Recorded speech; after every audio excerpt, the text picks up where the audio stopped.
Bismillah. Assalamualaikum warahmatullahi wabarakatuh. Waalaikumsalam warahmatullahi wabarakatuh. Alhamdulillah. Alhamdulillahilladzi arsala rasulahu bil huda wa dinil haqqi liyudhhirahu 'alad dini kullihi wa kafa billahi syahida. Asyhadu an la ilaha illallah wahdahu la syarikalah wa asyhadu anna Muhammadan abduhu wa rasuluhu la nabiyya ba'dah. Sahabat Aim yang semoga dirahmati oleh Allah Subhanahu wa taala. Apa kabarnya antum semua? Semoga senantiasa dalam lindungan Allah Subhanahu wa taala. Alhamdulillah berjumpa lagi bersama kami di Aim Talks. Mari berbincang seputar iman, ilmu, dan kehidupan. Masih bersama guru kita bersama Ustadz Abu Hanif Alipata DM Hafidhullah Ta'ala. Alhamdulillah khair ya Ustaz. Alhamdulillah, Masya Allah. Tapi Ustadz, kita ingin membahas sesuatu yang sedikit serius. Sedikit serius dalam hal ini, tapi ini jadi sebuah fenomena juga bahwa manusia hari ini tuh mudah untuk bersuara, mudah untuk mengekspresikan sesuatu atau memperlihatkan, mempertontonkan sesuatu kepada publik, terutama di medsos dan sebagainya. Tapi karena ini muncul maslahat dan mudarat. Maslahat diantaranya adalah akhirnya gencarnya juga syiar dakwah tersebar. Dakwah-dakwah ini tersebar. Cuma tidak sedikit yang akhirnya mensyiarkan dakwah mungkin dengan niat yang benar, ingin mensyiarkan dakwah, tapi hanya modal semangat, kemudian datang dengan cara-cara yang keliru, datang dengan cara-cara yang justru membuat kegaduhan yang lebih besar, itu membuat reaksi yang justru merugikan dakwah itu sendiri. Nah, ini yang menjadi fenomena akhir-akhir ini karena memang mudahnya informasi. Nah, yang belum lama terjadi misalnya seperti ada orang yang dia mungkin ingin mengingkari kemungkaran, kemusyrikan yang ada di sebuah tempat, kemudian dipublikasi bagaimana caranya mengingkari, kemudian justru dengan itu akhirnya banyak orang-orang yang satu visi dengan kemusyrikan ini, mereka jadi lebih terang-terangan dan lebih galak dalam kemusyrikannya. Itu yang mana bahkan saudara kita juga di daerah minoritas muslim seperti di Bali juga bercerita bahwa mereka kena dampaknya dari kejadian ini gitu. Dan bahkan yang tadinya satu kecil kemusyrikan sesajen itu yang dihilangkan, itu bahkan menimbulkan gerakan 1000 sesajen. Masya Allah. Bahkan kemarin di Keranggan sendiri balas dendam gitu ya. Iya, bahkan kemarin di Keranggan sendiri ada arak sapi bule. Masya Allah. Waliyatubillah. Dan banyak akhirnya reaksi-reaksi yang justru lebih berbahaya gitu dan lebih sulit untuk diingkari dan disampaikan dakwah di sana. Maka dari itu kita ingin tahu sebetulnya bagaimana cara para rasul dan tuntunan para rasul dalam berdakwah atau dalam menyuarakan kebenaran. Barakallahu fiik. Masya Allah. Ustaz Sunal Fadil, Ustaz Arif, dan sahabat Aim yang dirahmati Allah Azza Jalla. Bismillah, alhamdulillah, salatu wassalamu ala rasulillah wa ala alihi wa sahabatihi wa mawala. Nah Ustaz, tidak bisa dipungkiri dakwah ini adalah sebuah tugas yang sangat besar. Bahkan ini adalah merupakan tugas manusia-manusia terbaik, para nabi dan rasul alaihi wassalatu wassalam. Dan Allah subhanahu wa ta'ala pun juga menjelaskan kepada kita tentang metode dan cara-cara yang ditempuh oleh seorang dai. Jadi sebelumnya kita katakan siapapun kita ini adalah Allah subhanahu wa ta'ala menjadikan kita ini umat terbaik, Ustaz. Di antaranya karena adanya kaidah amar ma'ruf nahi munkar. Kuntum khaira ummatin ukhrijat lin-nasi ta'muruna bil ma'rufi wa tanhauna 'anil munkar wa ulaika humul muflihun. Masya Allah, Ustaz. Jadi memang ini adalah sebuah amal yang sangat besar. Amal yang sangat besar kan, dan itulah tujuan utama Allah Ta'ala mengutus para nabi dan rasul. Mengajak manusia, membimbing manusia kepada jalan Allah Azza Jalla. Kata Allah Azza Jalla, "Qul hadhihi sabili ad'u ilallahi ala basiratin ana wa man ittaba'ani." Kata Allah Azza Jalla dalam surah Yusuf, katakanlah inilah jalanku, aku mengajak kepada Allah Azza Jalla di atas basirah, di atas ilmu, ya, ana wa manittaba'ini. Inilah aku dan orang, inilah jalan aku dan orang-orang yang mengikutiku. Ya, berarti kita ini orang yang meniti jalan dakwah ini Ustaz adalah meniti jalannya para nabi dan rasul. Oleh karenanya, keutamaan yang besar ini tentu butuh tawabit, butuh metode, butuh kaedah-kaedah. Ya, karena dalam berdakwah tentu selalu kaedah berdakwah Ustaz adalah menghilangkan kemungkaran dalam rangka mendatangkan kemaslahatan. Nah, ini kaedahnya. Jadi kaedah dakwah adalah adanya kemungkaran dihilangkan, apakah dengan langsung dihilangkan atau mungkin dengan bertahap. Dan kita berharap tentu akan ada kemaslahatan yang akan menggantikan kemungkaran itu. Nah, oleh karenanya kita semua harus, kita ini umat dakwah ya. Ciri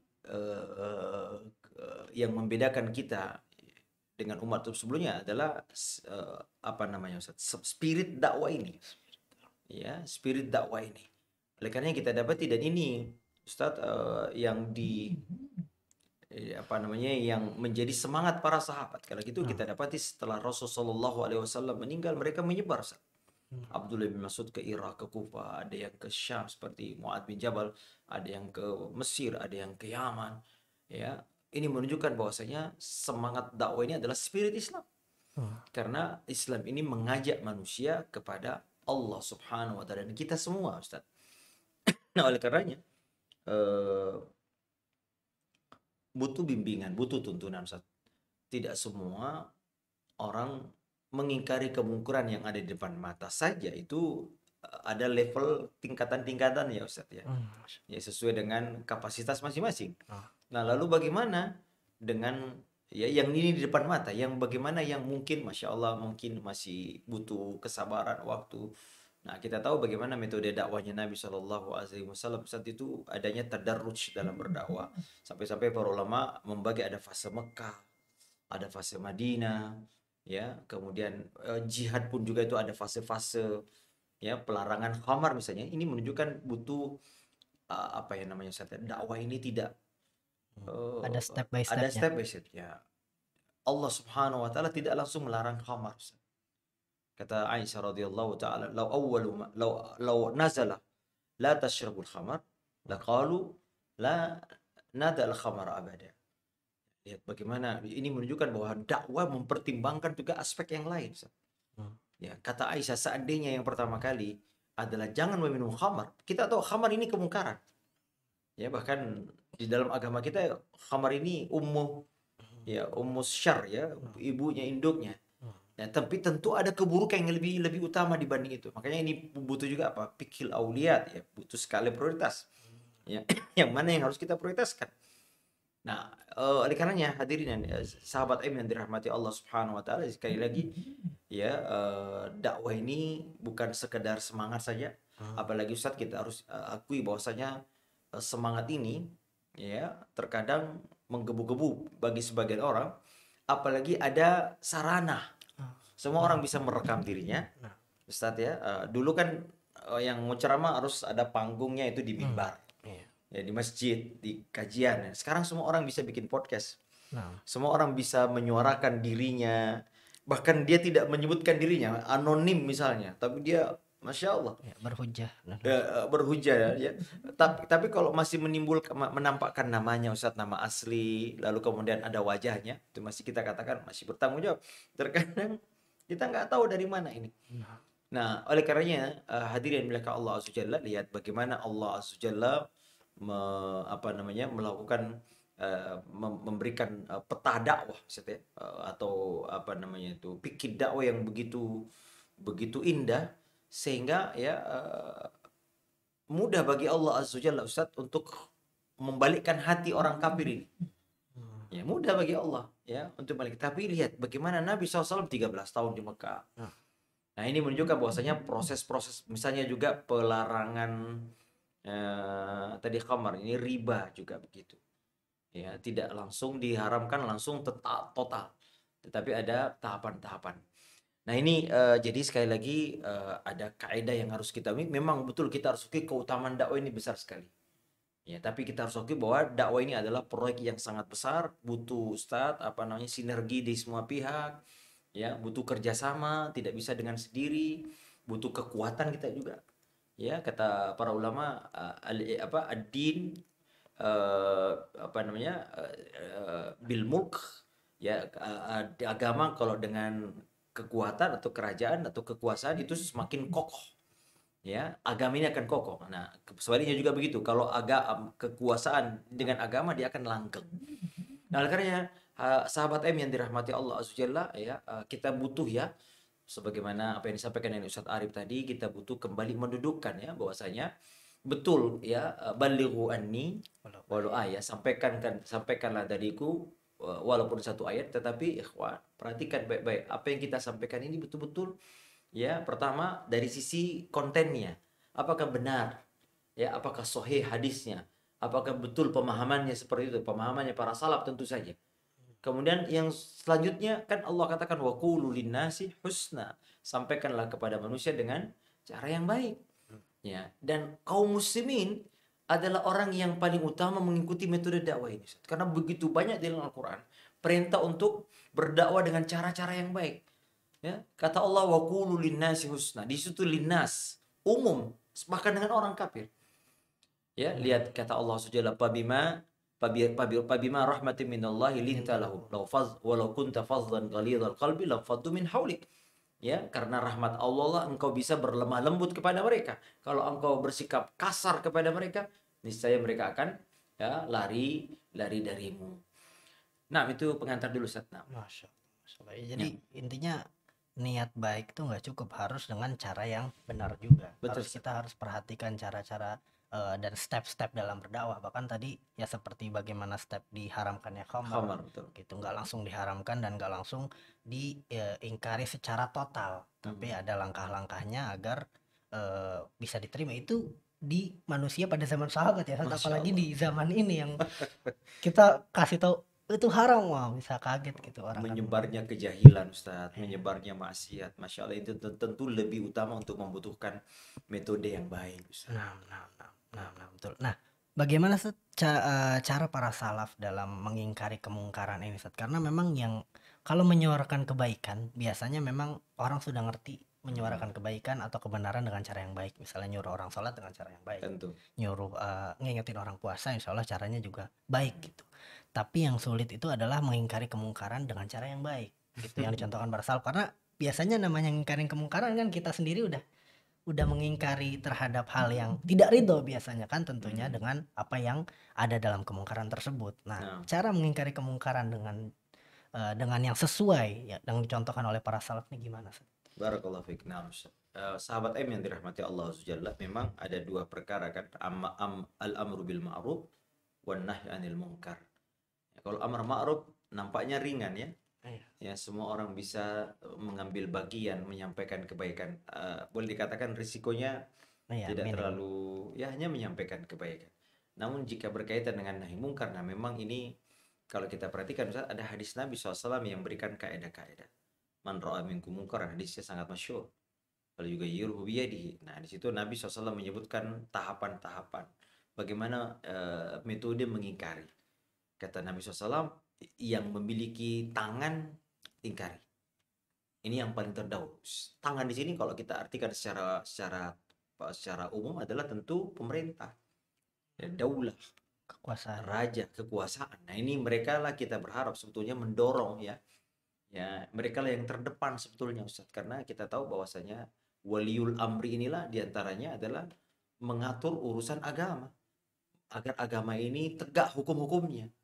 Maka ini yang harus kita dorong sebetulnya, Ustaz. Ya, kita berharap, ya, negara ini terdepan dalam, ya, misalnya kemungkaran-kemungkaran yang kita sering lihat, misalnya Ustaz Afwan, ya, khamar ini narkoba. Mereka yang punya otoritas yang penuh, karena ada aspek law enforcement-nya, bisa menyidik, bisa menangkap, ya, bisa memberi iqab, apa namanya itu, hukuman. Nah, kita ya nggak punya. Nah, yang dimaksud dengan biyadi di sini adalah mereka yang punya otoritas untuk melakukan. Dan ini, karena itu, saudara-saudaraku, kita berdoa kepada Allah Subhanahu agar kita diberikan pemimpin yang senantiasa memiliki himmah ya, apa namanya, kemauan yang kuat untuk melakukan ini. Ya, bukan justru misalnya mohon maaf la qadarullah ternyata ya mereka justru yang terlibat punya saham di Hmm. situ. Hmm. Ya kita berharap terutama misalnya kemungkaran yang paling besar kesyirikan, Ustaz. Ya. Ya, kesyirikan ini topnya kemungkaran. Nah, maka tentu ya kita berdoa kepada Allah saja semoga waliul amr kita ini ya punya, ya kita mendorong dari belakang dan mengingatkan untuk ini. Karena kalau untuk dengan tangan ini sekali lagi dengan tangan ya, dengan tangan. Tidak semua orang bisa dengan tangan. Dan memang afdolnya ini adalah pihak yang memiliki kewenangan, otoritas ini waliul amr. Ya. Kemudian Ustaz, tentu yang kedua adalah namun jika otoritas itu ada di wilayah kita seperti kita sebagai kepala keluarga Ustaz, anak kita mungkin kita dapati mohon maaf mungkin dia nonton apa sesuatu ya kita ingkari karena itu wilayah kita, otoritas kita pemimpin di situ. Warrajulu ra'in fi baitihi, seorang laki-laki pemimpin di rumahnya. Maka kemungkaran yang ada di dalam wilayah otoritasnya maka dia harus dengan tangannya, ya istrinya kah apanya ini, seorang guru di dalam kelasnya Ustaz ya, dia punya apa ya kewenangan di situ. Kewenangan. Ya, sekolah itu ada kewenangan atau mungkin di RT RW ada kewenangan tersendiri. Nah ini ya ini. Adapun misalnya kita dapati di jalan ada orang misalnya Ustaz Afwan mabuk-mabukan. Nah, ya takar ini. Apakah kita punya tangan ini sebetulnya? Ya menurut saya ya memang ya kalau misalnya itu murid kita ya mungkin ada segannya ya. Tapi kalau orang yang nggak kenal jadi Masya Allah. Ibnu Taimiyah rahimahullah ta'ala ketika mendapati orang suku Tartar ya ketika menguasai Baghdad sedang mabuk-mabuk gitu minum khamar, ketika melewati kata muridnya, ya Syekh kenapa kita tidak mengingkari? Kata beliau, kalau kita mengingkari dia sudah istirahat membantai kaum muslimin, itu mudaratnya lebih besar dibanding dia minum. Ini pentingnya juga menimbang ini. Sekali lagi Ustaz, dakwah ini selalu itu mempertimbangkan masalah dan madarat. Jika madaratnya justru diduga dengan kuat akan lebih kuat terjadi ketika kita mengingkari kemungkinan ini, maka tidak boleh kita mengingkari kemungkinan. Seperti sebagaimana Ibnu Taimiyah rahimahullah, dia membiarkan orang minum khamar, ini kemungkaran. Tapi dengan membiarkan itu ada kemungkaran yang lebih besar yang ingin dicapai, apa itu? Membantai kaum muslim. Ya, mereka sudah membantai kaum muslim, sudah banyak darah kaum muslim dia tumpahkan. Mereka sedang santai-santai minum-minum khamar. Ya, jika diingkari mungkin malah semakin kalap. Nah ini ya bukan berarti kita setuju dengan kemungkarannya, itu berbeda. Ya seolah-olah kalau kita nggak mengingkari, wah ini kan enggak. Nah ini hal yang berbeda.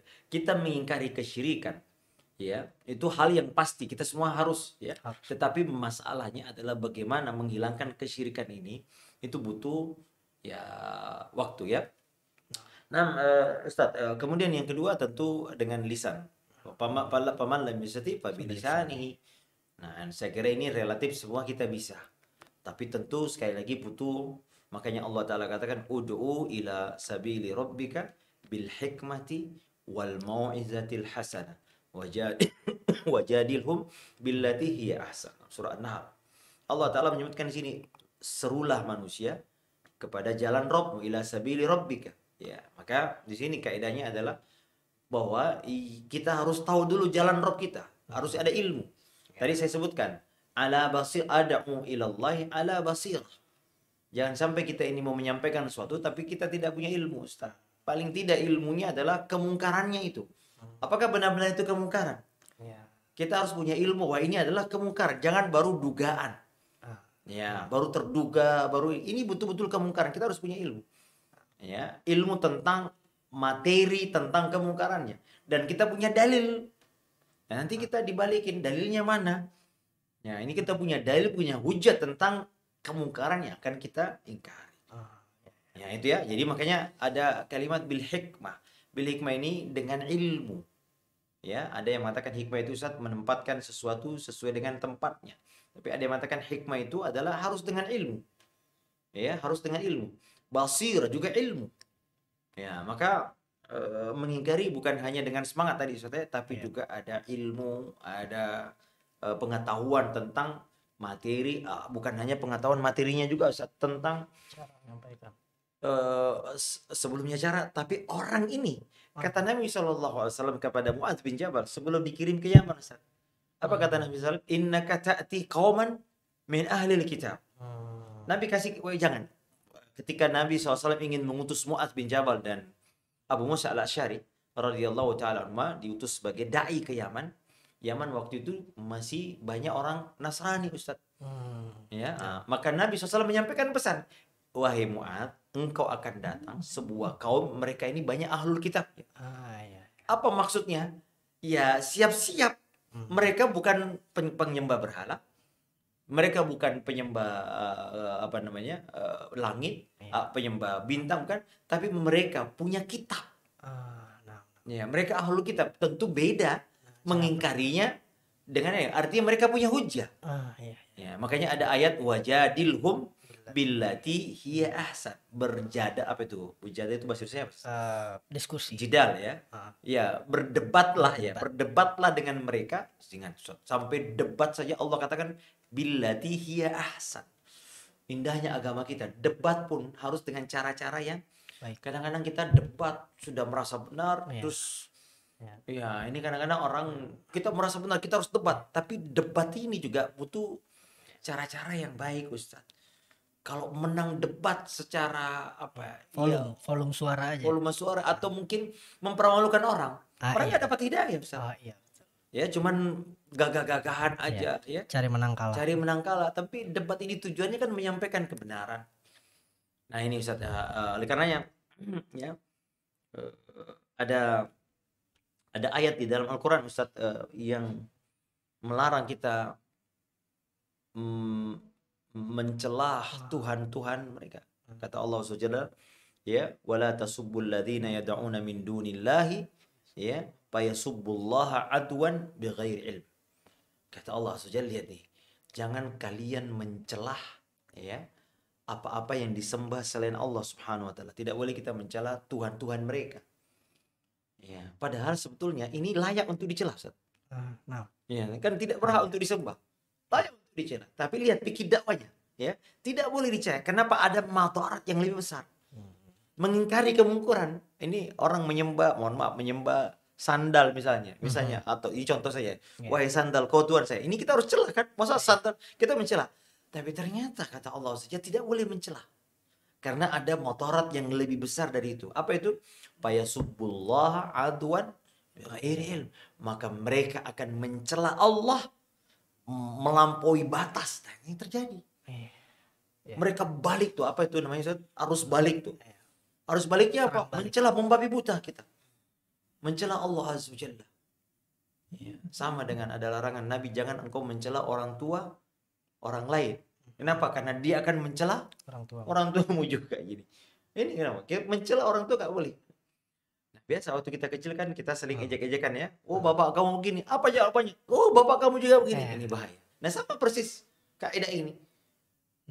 Nah maka hadirin yang dimuliakan Allah Subhanahu wa taala, ya ini ya, jadi Ustaz butuh ilmu, butuh hikmah ya, dan tidak kalah pentingnya Ustaz tentu adalah butuh kesabaran, butuh kelemah lembutan. Syekh bin Baz rahimahullahu taala, bahkan Syekh Albani rahimahullahu taala senantiasa mengingatkan bahwasanya hari ini Ustaz umat membutuhkan dakwah, membutuhkan ini. Kenapa? Karena umat terjerumus dalam, secara umum mereka jahil. Mereka ini jahil. Ya mereka butuh ilmu Ustaz. Saya Masya Allah Ustaz beberapa kali ya membimbing haji Ustaz ya, membimbing umroh. Ya kita dapati orang-orang Indonesia ini Ustaz Masya Allah semangat ibadahnya mumtaz ya. Luar biasa. Cuman ya kadang-kadang karena semangat itu tanpa ilmu, kadang-kadang amalan-amalannya ya memang ya nggak ada contohnya, nggak ada petunjuknya. Nah ini butuh apa kalau boleh saya katakan seni ya, seni tersendiri mengingkari Ustaz. Karena orang mau beribadah. Nah suatu ketika Ustaz dia ketika di masjid ya beliau buka buku-buku doanya gitu. Berdoa. Nah, setelah selesai berdoa dia tanya kepada Ustaz, ini doa saya ini Ustaz, coba dicek bagus nggak ini. Nah, kalau kita perhatikan memang ya di situ tidak tercantum dalil-dalilnya.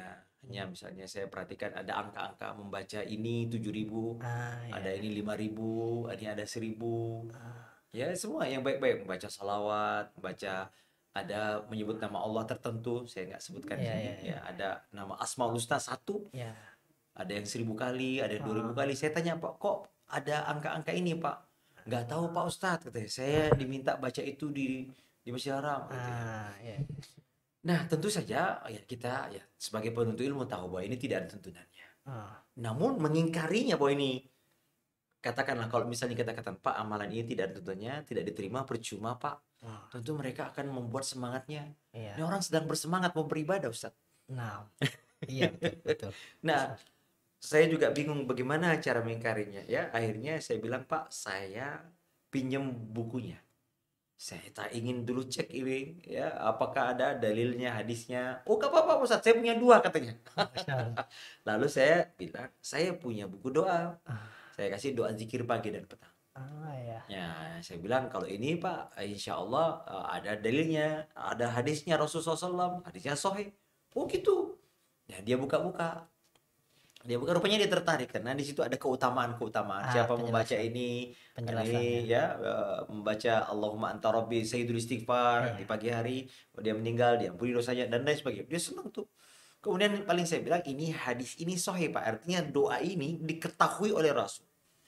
Ya, bersambung kepada Rasul dan Rasul yang mengajarkannya. Kalau yang Ah, tadi Pak Non Sewu, saya belum tahu. Nah, ya. kenapa yang nggak pasti-pasti aja ini dulu yang Bapak. Sambil saya periksa ini. Oh gitu, Masya Ustaz. Allah. Dia bolak-balik, dia senang karena ada la ilaha illallah wahdahu la syarikalah sampai 100 kali. Oh, ini Ah, bagus, Ustaz. Masya Allah. Anak jamaah kita ini senang kalau berzikir yang Iya, banyak-banyak. kuantitasnya banyak. Oh, kuantitas banyak, ya. Kita mengingkari, akhirnya Masya Allah, Ustaz, ya. Setelah pulang dari haji, saya nggak mengecek itu, memang sengaja ya.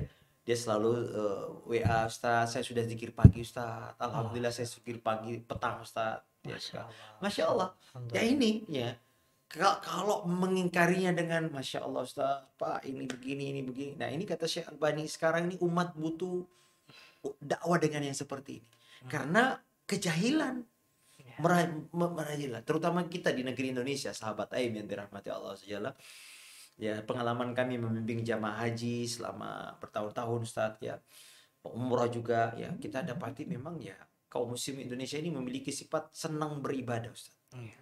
Senang beribadah. Nah, kita mengingkarinya harus cari gantinya. Iya. Saya mengingkari zikir tadi ini, terus saya nggak cari gantinya. Oh, Terus iya. gimana? Ya. Dia ini mau ibadah, mau berzikir. Hmm. Nah, saya pinjam buku zikir dia, lalu saya kasih dia buku zikir yang masyhur ini. Masya Allah. Nah, ini dia pakai.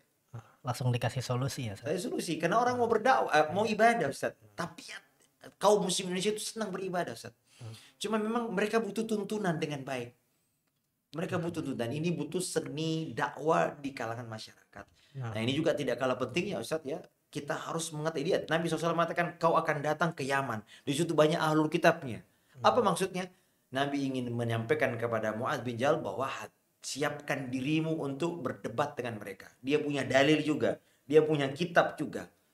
Nah, begitu juga kita berdakwah. Siapa yang kita dakwah, tentu Ustadz Afwan berdakwah dengan si A, tentu berbeda dengan dakwah si B. Nah. Rasulullah SAW datang ketika beliau tidur berbaring datanglah minta izin Abu Bakar masuk. Kata Nabi SAW, izinkan dia masuk. Sambil berbaring Ustaz. Ketika Abu Bakar pulang, datang lagi ke pintu. Kata Aisyah, ya Rasulullah, Umar mau datang. Silahkan. Nabi tidak merubah posisinya. Sambil berbaring. Mungkin waktu itu beliau lagi sakit. Ketika selesai Umar datang, Utsman datang Ustaz. Oh ya Rasulullah, Utsman datang. Kata Nabi, tunggu dulu. Saya rapikan dulu pakaian saya. Beliau duduk, rapiin. Barulah Utsman masuk. Lalu ngomong. Setelah pulang Ustaz, apa kata Aisyah? Ya Rasulullah, tadi Abu Bakar datang, Umar datang. Kau tetap dalam keadaanmu. Ketika Utsman datang, ya, kata Nabi SAW, kau kan tahu Utsman itu pemalu. Kalau saya, ya apa namanya, kalau saya sedang begini, dia tidak akan mau menyampaikan apa ke hajatnya. Subhanallah, lihat bagaimana Nabi SAW tahu bagaimana psikologi sahabatnya. Ketika orang Arab Badui memotong pembicaraan Nabi, Nabi gak marah. Kalau ada orang bertanya dengan pertanyaan, Nabi nggak marah. Tapi kalau yang bertanya sahabat, makanya para sahabat dulu kata, kami ini kalau sudah tinggal di Madinah, kami suka kalau ada Arab Badui datang bertanya. Ya Rasulullah, ayyul amali. Mereka senang. Kenapa? Seolah-olah mereka malu kalau sudah tinggal bersama Nabi untuk bertanya. Nah, oleh karenanya ya ini semua butuh hikmah. Jadi sekali lagi Ustadz, jadi dakwah ini harus berhikmah. Dengan tujuannya apa? Menggantikan kemungkaran dengan maslahat yang lebih baik. Jika ya, jadi dakwah ini butuh ilmu, butuh kesabaran, butuh kelemah lembutan ya. Inna rifka la yakunu fi syai'in illa zanah. Ya, wala yunza'u min syai'in illa syanah. Kata Nabi, tidaklah kelemah lembutan jika masuk ke dalam sesuatu kecuali akan menghiasinya. Kalau dicabut dia akan menghinakannya. Nah, baik Ustaz. Dan yang terakhir mengingkari setelah dengan lisan. Dengan lisan, ya ini yang paling lemah ini sebetulnya mengingkari dengan hati. Nah, bukan berarti berdoa ya, tapi mengingkari itu maksudnya dalam hati kita nggak suka. Iya. Nah, ini yang paling lemah. Mungkin kita nggak punya kekuasaan, kita nggak punya kemampuan dakwah, maka dalam hati kita mengingkari. Mungkin kita kepergi atau berbalik atau meninggalkan maksiat itu. Sambil dalam hati kita mengingkari perbuatan ini. Nah, Ustaz. Masya Allah, Masya Allah. Nah, ya itu kan tadi kita masih hampir bicara tentang mengingkari tentang kemungkaran yang terjadi di ranah masyarakat secara umum. Nah, gimana ketika kemungkaran itu terjadi di keluarga atau kerabat terdekat kita, saat bagaimana cara mengingkarinya atau Barakallah fiik. Justru ini yang paling berat Ustaz. Dan ini harus didahulukan. Nabi SAW ketika diperintahkan untuk berdakwah, beliau kumpulkan dulu keluarganya. Dan mereka lah orang yang paling terdahulu, yang paling berat harus kita anzir ashiratakal aqrabin. Nah, maka memang ini yang dakwah yang paling berat justru di sini Ustaz. Kita kadang-kadang ya tapi inilah kesabaran kita. Kita harus sabar ya, kita harus terus menyampaikan ya. Dan tentu Ustadz yang paling penting dakwah di keluarga ini adalah tentu di antara metode terbaiknya adalah memberikan kebaikan, akhlak. Ya kita suka memberi hadiah, rajin menyambung silaturahim, ya lalu menyampaikan kebaikan ya. Terkadang dakwah dengan apa kata orang Arab Ustadz, lisanul hal afsah ya min lisanil maqal. Ya dakwah dengan keteladanan, dakwah dengan contoh ya. Ya, itu kadang-kadang lebih cepat Ustaz ya. Daripada dengan kata-kata. Jadi kita berbuat baik, mungkin ya, terutama dengan sesuatu amalan yang sudah mendarah daging Ustaz. Ya. Kita harus punya, kalau saya boleh saya katakan Ustaz, kita harus punya social capital. Modal sosial yang kita tanamkan. Kebaikan kah, akhlak baik kah, yang mereka lihat maka mereka akan tersentuh hatinya dengan itu. Dan itu memudahkan kita untuk menyampaikan kebaikan. Siapa ya? Seperti kita orang tua, suami, berbuat baik kepada istri, berbuat baik kepada anak. Itu memudahkan kita menyampaikan kebaikan. Berbuat baik kepada orang tua. Mungkin orang tua kita masih banyak kemungkaran yang dia lakukan. Kita berbuat baik, menyampaikan hadiah. Insya Allah lalu kemudian sedikit demi sedikit kita menyampaikan kemungkarannya. Maka insya Allah itu akan sampai. Dan jangan lupa saat terakhir Ustaz, berdoa kepada Allah SWT. Sahabat Aim, bagaimanapun yang kita dawi adalah manusia yang memiliki hati. Hati ini yang Allah, Nabi SAW mendoakan, ya Allah Islamkan di antara dua Umar yang kau cintai. Nggak ada orang yang menyangka Umar bisa masuk Islam. Bahkan ada yang mengatakan tidak akan masuk Islam Umar sampai keledainya masuk Islam. Sampai segitunya. Tapi Allah, Nabi SAW berdoa, ya Allah, ya aizzal Islam bi ahadil Umaraini. Ya Allah, indahkan Islam dengan dua Umar. Ternyata Allah memilih Umar Ibn Khattab. Abu Hurairah minta Rasul mendoakan ibunya agar bisa masuk Islam. Didoakan dan masuk Islam. Jadi berdoalah ya. Kita Nabi SAW ketika dilempar dari Taif Ustaz, ya ada malaikat penjaga gunung, boleh aku diizinkan Allah untuk memberikan perintah. Kata Nabi SAW, bal arju ayyukhrijallahu min aslabi may ya'budullah. Aku berharap Allah Ta'ala mengeluarkan dari tulang sulbi mereka ya apa yang menyembah Allah. Jadi dakwah itu adalah menginginkan kebaikan, bukan balas dendam-dendaman. Ya, bukan kita aksi balas dendam, enggak, hawa nafsu bukan, tapi kita menginginkan dengan ikhlas kebaikan di antara mereka, kebaikan kepada mereka. Nah, Ustaz. Masya Allah, Masya Allah. Jadi yang paling penting intinya kasih kudwah dulu, karena mereka orang terdekat yang sangat melihat tindak tanduk kita sehari-hari. Sehari-hari. Jadi kalau contoh kita ngasih contoh dengan baik itu lebih akan lebih mengena Nah, ketimbang dengan kata-kata secara langsung. Tapi Ustaz, sebelum sebagai penutup ya kami mohon nasihatnya nih untuk para duat atau generasi dakwah milenial Ustaz, ya. Yang hari ini Masya Allah pergerakan di media dan lain sebagainya dengan berbagai medium, dan pastinya semangat ya teman-teman yang ada di media sosial juga yang juga terjun ke lapangan dengan segala bentuk semangat dakwahnya tidak diragukan lagi, Masya Allah. Nah, mohon nasihat dan barakallahu doanya. fiik Ustaz. Nah, dalam metode sarana dakwah ini sangat lapang Ustaz ya. Ya Ustaz, Rasulullah SAW ketika menulis surat, beliau pakai stempel. Ini kan metodenya orang kafir ini. Tapi beliau pakai itu. Ya, menunjukkan bahwasanya tidak mengapa menggunakan hatta metode dari mereka, sarana ya. Seperti ini, kita menggunakan medsos, ada podcast, ada mohon maaf kita menyebut YouTube, Instagram, apa saja Facebook. Ya ini bukan buatan orang Islam. Tapi boleh kita gunakan jika ada maslahat yang kuat itu. Nabi SAW memberi stempel, di cincirnya ada stempel. Ketika menulis surat ke raja-raja orang-orang kafir, dia beri stempel. Dan ini bukan, tapi itu ada maslahatnya. Itu lebih mudah dibaca oleh mereka kalau ada stempelnya. Maka ini menunjukkan ikhwah bahwasanya menggunakan sarana dalam menyampaikan dakwah, maka ini penting. Maka justru kita harus menggunakan banyak fatwa syekh, ada yang bahkan ada yang bermain pakai platform Twitter, mereka syekh kita, ada yang di Facebook. Ya kalau orang-orang fasik yang menguasai, ya mereka akan, ya kita harus ada, karena bagaimanapun ini ya umumul balwa, musibah yang tidak bisa ya harus kita kurangi dengan apa? Kita harus mengisi ini seperti YouTube, kita harus memperbanyak konten-konten yang baik. Jadi semangat berdakwah, ikhwani, kalau antum berdakwah satu orang yang menjadi sebab hidayah, Masya Allah, bukankah itu kebaikan? Masya Allah. Kata Nabi SAW, la iyahdiyallahu bika rajulan wahidan khairul laka min humur ni'am. Kata Nabi kepada Ali bin Abi Thalib, satu orang mendapat hidayah melalui sebabmu itu lebih baik daripada satu onta merah, Ustaz. Lalu bagaimana kalau didengar orang? Jadi Anda yang punya platform apapun, gunakan itu sebagai sarana berdakwah, sehingga akan menjadi kebaikan yang terus mengalir sampai hari kiamat nanti. Nah, Ustaz. Masya Allah, jazakumullah Wa khairan Ustaz yakum atas jazakumullah. pemaparannya pada kesempatan kali ini. Sungguh luar biasa, ya insightful. Mudah-mudahan bisa menjadi manfaat untuk para pendengar semuanya, sahabat Aim yang semoga dirahmati oleh Allah Subhanahu wa taala. Amin. Kami cukupkan sampai di sini podcast kami pada kesempatan kali ini. Jazakumullah khairan sudah menyimak perbincangan kami. Jangan lupa subscribe kami di YouTube kami Mahat Abdullah Ibn Mas'ud, follow kami di Instagram di Mahat_Aim dan di Facebook Mahat Abdullah Ibn Mas'ud. Juga kami tersedia di platform audio lainnya. Jazakumullahu khairan katsira. Aqulu qouli hadza wa astaghfirullah li wa lakum. Subhanakallahumma wa bihamdik asyhadu an la ilaha illa anta astaghfiruka wa atubu ilaik. Wassalamualaikum warahmatullahi wabarakatuh. Waalaikumsalam.